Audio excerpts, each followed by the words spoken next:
Family जे बारे में पुछंदमि, family में केरु केरु आहे? फैमिली में त मुंहिंजी ख़ैर सां पंहिंजा टे पुट आहिनि ऐं हिकिड़ी नाड़ी आहे।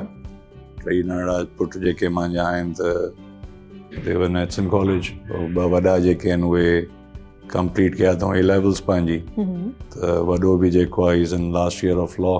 माशाल्लाह। हिते पंहिंजो एक्सटर्नल प्रोग्राम आहे लंडन यूनिवर्सिटी जो ज़ैबिस्ट में, ऐं जेको मिडल वन आहे उहो बि लंडन में आहे, वो ब्रूनल यूनिवर्सिटी आहे उते।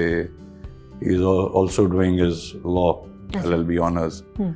जेको टियों नाड़ो आहे उहो ख़ैर जो हाणे पंहिंजो ए लेवल्स पंहिंजी A2 में आहे उते एचसन कॉलेज में। ऐं जेका नंढड़ी डॉटर आहे शी इज़ यंगेस्ट, त उहा उते जीज़स एंड मैरी पंहिंजो कराची में, she is in class 8 now.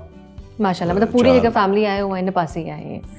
हा, बहरहाल बसि उहो पुट नंढा ई हुया त चाहे जो एचसन कॉलेज में, मां बि पंहिंजी स्कूलिंग एचसन कॉलेज में कई आहे।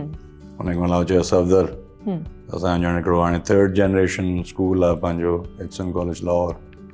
हुते ई काफ़ी मतिलबु हिकिड़ी माण्हू मां सम्झां थो ॿ शयूं थियनि थियूं, हिकिड़ो त डिसिप्लिन ऐं ॿियो तव्हांजो हिकिड़ो एक्सपोजर थिए थो, जिते तव्हां इलाही जेको आहे सो डिफरेंट वॉक ऑफ लाइफ्स ऐं पाकिस्तान जे सभिनी पार्ट्स मां स्टूडेंट्स अचनि था हुते। त मां सम्झां थो त तव्हांखे हिकिड़ो डिफरेंट अप्रोच मिले थो स्कूल में उन में। यकीनन। त बसि नंढा बि टई मां जीअं नंढा ई हुया त उन्हनि खे मोकिले छॾियुमि उते ई बोर्डिंग में। मतिलबु हाणे 2 वॾा त जेको आहे सो कंप्लीट करे आया आहिनि, नंढो अञा स्टिल मतिलबु हाणे फाइनल ईयर अथसि।